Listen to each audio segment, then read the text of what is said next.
NASA's newest Mars spacecraft, MAVEN, is currently on a mission to determine how Mars lost its early atmosphere, and with it, its water.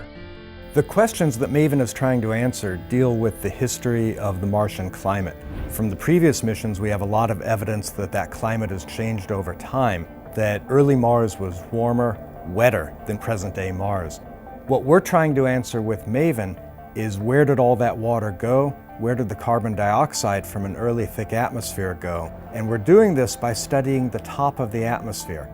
Since we are the first mission really looking at all pieces of the puzzle on the upper atmosphere, almost everything we're seeing and how it relates to everything else is brand new.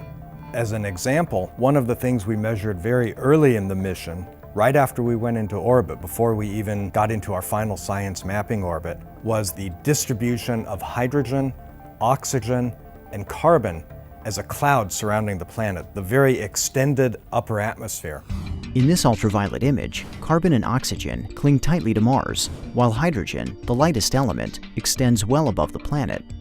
Understanding the escape of hydrogen is important because hydrogen is the primary ingredient in water. While previous Mars orbiters have peered down at the planet's surface, MAVEN is spending part of its time gazing at the stars, observing the Martian atmosphere through a series of stellar occultations. The Imaging Ultraviolet Spectrograph, the IUVS instrument, can determine properties of the upper atmosphere all the way down to the lower atmosphere by looking at a star as the star sets behind the planet as seen from the spacecraft. And by looking at the diminution, the weakening of the starlight as it sets, we can measure the composition of the upper atmosphere. The relative motion of the stars allows MAVEN to look at columns of the atmosphere, revealing how its composition changes with altitude. At the same time, MAVEN's orbit passes close to the Martian polar caps, giving it north to south coverage of the planet. Mars itself rotates once a day beneath MAVEN, providing east to west coverage. This combination allows MAVEN to observe the entire atmosphere. My goal with MAVEN is to put together a data set that the Mars science community can spend the next decade or two working on.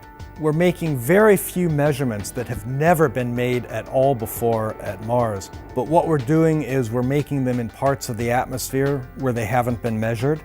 We're making comprehensive measurements for a full year rather than, for example, with the Viking lander, a one-time entry, one profile. We're going to get hundreds and hundreds of profiles and be able to see how the upper atmosphere responds to the changing solar conditions and really put together a picture of the upper atmosphere that we haven't been able to put together before.